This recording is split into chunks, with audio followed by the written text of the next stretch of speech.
আহি আছে আমচুৰ মহাগৰ্জন 4.0 ৰাজ্যৰ সকলো মুছলমানে একগোট হৈ দেখুৱাব শক্তি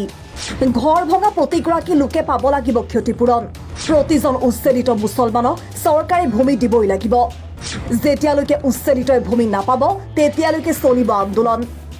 11 আগষ্টত ধুবুৰীৰ বিলাসীপাৰা লাখ লাখ মুছলমানে কৰিব আন্দোলন মুছলমানক কৰা অন্যায়ৰ বিৰুদ্ধে ৰাজপথত নামিব সংখ্যালঘু লোক আমাৰ এটাই কথা আমি ভূমিহীন মানুহ আমাক ভূমি লাগিবই আমাক ক্ষতিপূৰণ দিব লাগিব আমাক ন্যায় লাগিব 9 তাৰিখে কুকৰাঝাৰত হ'ব বিশাল প্ৰতিবাদ একতা দেখুৱাবলৈ সাজু 1.40 লাখ মুছলমান ৰাষ্ট্ৰীয় পৰ্যায়ৰ সৰ্ববৃহৎ আলোচনাৰ পাছত শক্তিশালী ৰূপত আমচু উচ্ছেদৰ বিৰুদ্ধে ভয়ংকৰ আন্দোলন কৰাৰ ঘোষণা কৰিলে আমচুৱে উচ্ছেদক লৈ উত্তাল হ'ব সমগ্ৰ ৰাজ্য অসম চৰকাৰে ভূমিহীন সংখ্যালঘু লোকসকলক অন্যায় কৰি আহিছে ঘৰ দুৱাৰ নোহোৱা লোকসকলক অন্যায়ভাৱে উচ্ছেদ কৰিছে মানৱ অধিকাৰ উলংঘা কৰি এই সকলোক কৰিছে উচ্ছেদ কৰা লোকসকলৰ বাবে আজি পানী নাই বিদ্যুৎ নাই তাই থকা ঠিকনা নাই তেওঁলোকক মুকলি আকাশৰ তললৈ ঠেলি দিয়া হৈছে শিশুসকল শিক্ষাৰ পৰা বঞ্চিত হৈছে 8,000তকৈ অধিক উচ্ছেদিতৰ শিশু শিক্ষাৰ পৰা বঞ্চিত হৈছে সকলো অধিকাৰ পৰা শিশুসকলক বঞ্চিত কৰা হৈছে মহিলাসকল অসুৰক্ষিত হৈ আছে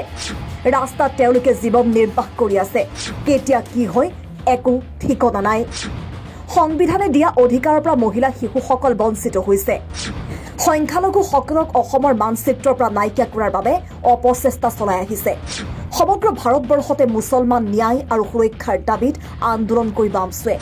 পেটত গামোচা বান্ধি ন্যায়ৰ পক্ষত নামিব লাখ লাখ মুছলমান ন্যায় নোপোৱা পৰ্যন্ত আমচুৰ আন্দোলন অব্যাহত থাকিব মুখ্যমন্ত্ৰীক প্ৰত্যাহ্বান জনাই আমচুৰ সভাপতি ৰেজাউল কৰিম চৰকাৰৰ বৃহৎ ঘোষণা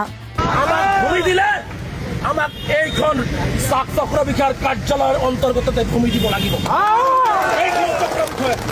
যেতিয়ালৈকে উচ্ছেদিত পৰিয়াল ভূমি নাপাব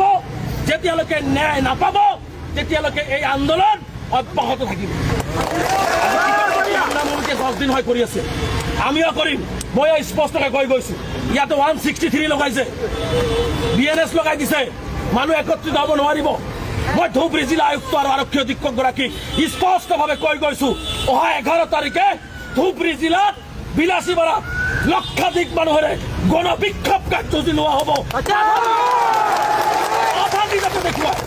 আমি সিদ্ধান্ত গ্ৰহণ কৰিছো 9 তাৰিখে কোকৰাঝাৰত হ'ব তাৰ পিছতে 11 তাৰিখে এই বিলাসীপাৰাতে আমি সিদিনাখন পেটত গামোচা বান্ধি আমি ন্যায়ৰ পক্ষত নাখাই হলেও কষ্ট কৰি হলেও সকলোকে আমন্ত্ৰণ জনাইছো সকলে উপস্থিত হৈ হিমন্ত বিশ্ব শৰ্মাৰ এই কুচক্ৰান্ত সাম্প্ৰদায়িক নীতি আৰু আমাক যি অন্যায় কৰা হৈছে সেই অন্যায়ৰ বিৰুদ্ধে ন্যায় প্ৰতিষ্ঠাৰ বাবে 11 তাৰিখে আমি গণবিক্ষোভ কাৰ্যসূচী গ্ৰহণ কৰিম যদি ধুবুৰী জিলা আৰক্ষী অধীক্ষকে ভাবিছে 164 কিয় আৰু কিবা লোকাই জেল দিয়ে যি দিয়ে 1 লাখ মানুহক একেবাৰে দিব লাগিব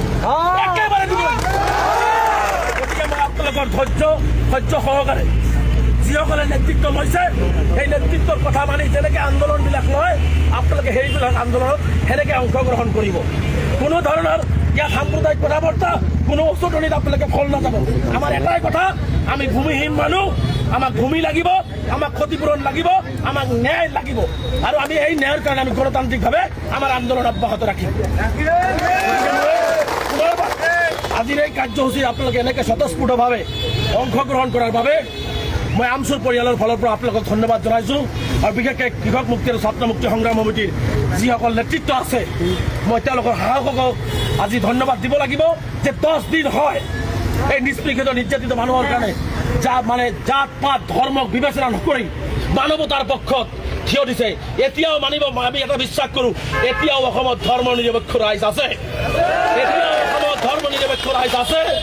এতিয়াও অসমত হিন্দু মুছলমান নিবিচাৰি মানুহ আৰু অসমীয়া বিচৰা ৰাইজ অসমত আছে গতিকে যেতিয়ালৈকে সেইসকল মানুহ অসমত থাকিব আমাৰ লগত থাকিব নিশ্চিতভাৱে এই সাম্প্ৰদায়িক নীতি গ্ৰহণ কৰা হিটলাৰী এই দানৱীয় মুখ্যমন্ত্ৰী ইয়াৰ পৰা যায় নিশ্চিতভাৱেই হ'ব এইটো কথা স্পষ্ট গতিকে মই সকলোকে এই কাৰ্যসূচীত অংশগ্ৰহণ কৰাৰ বাবে আন্তৰিকভাৱে ধন্যবাদ জনাই পুনৰবাৰ আপোনালোকৰ এই সংগ্ৰাম দীঘলীয়া হ'ব পাৰে কিন্তু সংগ্ৰাম সমাপ্ত নহয় যেতিয়ালৈকে ন্যায় আমি নাপাওঁ গতিকে এই সংগ্ৰামত আপোনালোকে অংশগ্ৰহণ কৰিবলৈ আশা ৰাখি মই মোৰ বক্তব্য সামৰিছোঁ। পুনৰবাৰ মই কৃষক মুক্তি সংগ্ৰাম সমিতি, ছাত্ৰ মুক্তি সংগ্ৰাম সমিতি, আমচু বা বিভিন্ন দল সংগঠন আছে, বিভিন্ন বিশিষ্ট ব্যক্তিসকল আছে, ভুক্তভোগী ৰাইজ আছে, মই সকলোকে এটা কথাই অনুৰোধ জনাইছোঁ, গাত শেষ বিন্দু তেজ থকালৈকে আপোনালোকৰ কাৰণে যুঁজি আছোঁ আৰু উশাহ যদি মোৰ শেষলৈকে থাকে সেই শেষলৈকে আমি যুঁজি যাম আপোনালোকৰ কাৰণে। কেতিয়াও আপোচ দিনৰ বাবে এই সংগ্ৰাম আমি চলাই যাম।